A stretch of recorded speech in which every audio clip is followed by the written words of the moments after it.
Deuxième message. Ces capillaires, pour lesquels je ne vais pas vous dire d'autre chose de la structure, et je ne vais pas insister sur les fonctions non épithéliales, si je puis dire, sur les fonctions métaboliques de l'endothélium. C'est une question de physiologie. Elle est hyper importante, hein. De même qu'il est hyper important de dire que la lumière de l'endothélium est tapissée, dit-on, d'un équivalent d'une petite couche de fibrine qui fait un élément complémentaire à la paroi du capillaire. Mais c'est plus de la physio que de l'histo à proprement parler. Donc pour l'histo, ce qu'on a dit là suffit. Par contre, ce qu'il faut rajouter, c'est que, depuis pas mal d'années, on insiste donc sur la notion que ces capillaires se trouvent dans un territoire, le territoire de la microcirculation.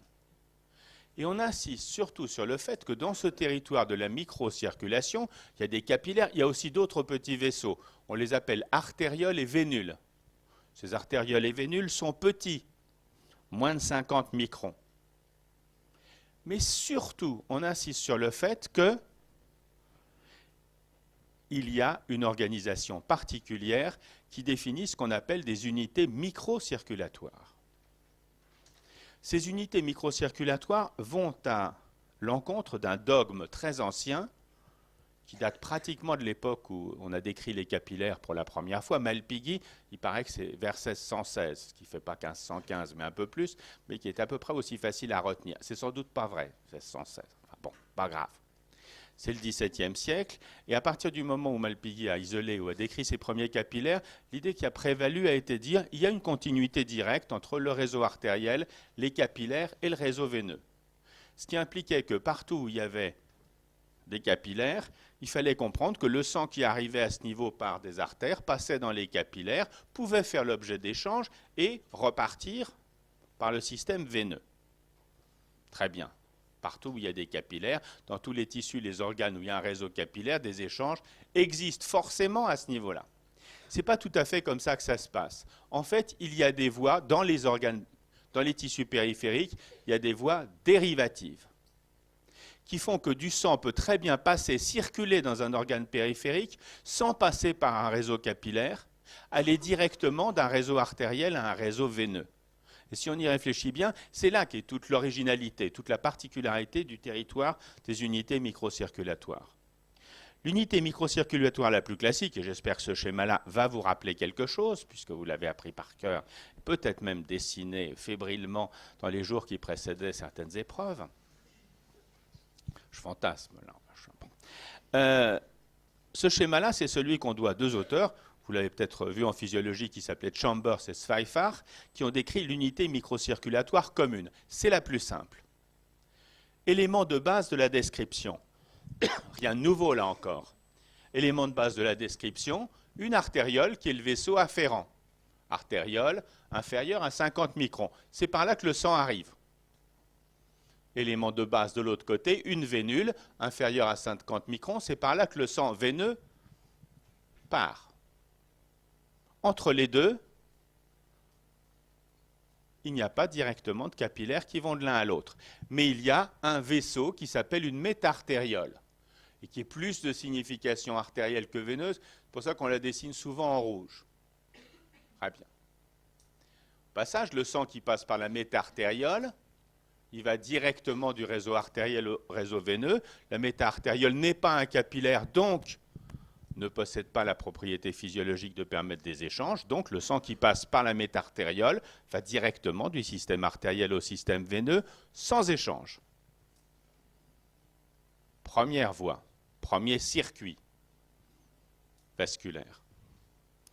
Et c'est seulement sur cette métartériole que l'on imagine, pour comprendre les unités microcirculatoires communes, que l'on décrit dans la réalité microanatomique, des réseaux de capillaires, des anses capillaires, qui forment des dispositifs plus ou moins séduisants dans l'espace, plus ou moins heureux et harmonieux dans l'espace, ça c'est pour les artistes, mais qui pour les physiologistes ont surtout l'avantage de faire qu'il y a un système de capillaires branché sur la métartériole et donc sur l'ensemble du système, un réseau capillaire dont la lumière est bien sûr en continuité avec les lumières précédentes, des vaisseaux précédemment décrits, et qui fait que là, par contre, tout le sang qui passe par cette voie ici de capillaire, tout le sang qui sera venu par l'artériole, qui aura commencé éventuellement par passer par la métartériole, mais qui, au lieu de continuer tout droit, sera passé par le réseau capillaire, est un sang qui va pouvoir faire l'objet d'échanges, dans un sens ou dans l'autre, en fonction du tissu, en fonction des besoins. Très bien. Qu'est-ce qui conditionne la façon dont le sang, dans un tissu périphérique, va directement du système artériel au système veineux ou passe par le réseau capillaire? Plein d'éléments. Il y en a un qui est de nature anatomique. Il y en a deux qui sont de nature anatomique, qui sont, premièrement, les sphincters précapillaires. À l'entrée du système, et ça on l'a déjà décrit en première année, il y a des petits manchons musculaires lisses dont la propriété est de pouvoir se contracter de telle façon que lorsqu'ils se contractent, lorsque cette structure de muscle lisse se contracte, il y a une augmentation de la pression intraluminale qui va diminuer le flux sanguin à cet endroit. Au plan physiologique, ce sont les physiologistes qui nous disent une structure dont la contraction permet d'augmenter la pression intraluminale et de diminuer le débit, ça s'appelle un sphincter. Bien sûr, ce que je viens de vous décrire, ce sont nos braves sphincters précapillaires dont le tonus, dont le degré de contraction conditionne la façon dont du sang s'engage dans le système capillaire ou passe directement au travers de la métartériole.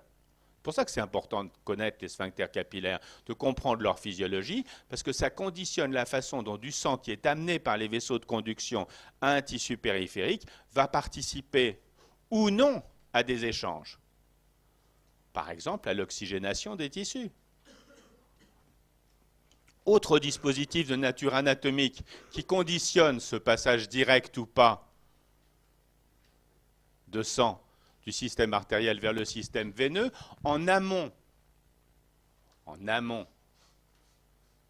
par rapport au système artériolaire des unités qu'on vient de décrire, existent des branches directes qui ne sont pas des capillaires, qu'on appelle des segments anastomotiques. Et c'est là qu'on va dire que les anatomistes et les physiologistes vous le décriront un jour, il y a dans le corps humain différents types de segments anastomotiques. Pardon. J'ai anticipé, non, voilà. Excusez-moi, je pensais que la diapositive était dans l'autre sens. Des anastomoses artério-veineuses qui peuvent être de type 1, ce sont les plus simples, directes. Donc il y a un conduit, le sang passe directement de l'un à l'autre. De type 2, où l'on trouve des dispositifs dans la paroi, souvent des dispositifs musculaires lisses, qui permettent, en se contractant plus ou moins, de conditionner la quantité de liquide qui passe, de sang qui passe d'un côté à l'autre. Donc, système direct, c'est direct. Système de type 2, type 1, c'est direct. Type 2, il peut y avoir une régulation en fonction de la contraction des structures musculaires lisses qu'on trouve dans la paroi. Et type 3, il y a même un type d'anastomose qui représente un récepteur. C'est le glomus neurovasculaire de Masson, dont je vous montre une image histologique, branché sur une anastomose artério-veineuse. Là, il faut les yeux de la foi, mais je sais que vous me faites confiance. Pour certains, il y en a un ici. Et puis autour, il y a une énorme structure qui est le glomus neurovasculaire, qui est une structure où l'on trouve des cellules de type épithélial, à plus fort grossissement, épithélial, relativement clair, qui font la particularité de cette structure. Pourquoi est-ce qu'on l'appelle glomus neurovasculaire? Parce que l'élément essentiel, ça n'est pas le fait qu'il y ait des cellules épithéliales, même si c'est amusant, intéressant, éventuellement plus joli que ce que je vous ai montré au microscope, mais c'est parce que cette structure comporte également des éléments nerveux de nature réceptrice. Il y a des fibres nerveuses dendritiques, des dendrites qui circulent là-dedans et qui vont jusqu'au centre nerveux pour informer les centres nerveux de ce qui est capté au niveau de ce récepteur périphérique. Il est important à connaître au plan physiologique, on vous a peut-être déjà parlé de ces glomus en physio. Il est également important à connaître en pathologie, puisqu'il y a des tumeurs glomiques qui existent, notamment au niveau des extrémités, et je suis sûr qu'on vous en reparlera au moins en dermatologie à un moment donné ou à un autre de votre parcours. Voilà pour la règle. La règle est donc que dans les unités microcirculatoires, il y a deux modes de circulation du sang, soit dans un circuit direct, soit dans un circuit qui est le petit chemin de promenade dans les capillaires où il peut y avoir des échanges. Je pense que vous vous souvenez qu'on a dit que dans des conditions physiologiques, la plupart du sang qui arrive dans des organes périphériques, dans des tissus périphériques, passe directement du système artériel au système veineux sans échange. Et on dit habituellement que dans des conditions basales, c'est 75% du sang qui va dans ce circuit préférentiel, direct. Tandis que seulement 25% passe par le circuit des capillaires, ce qu'on appelle souvent la voie métabolique.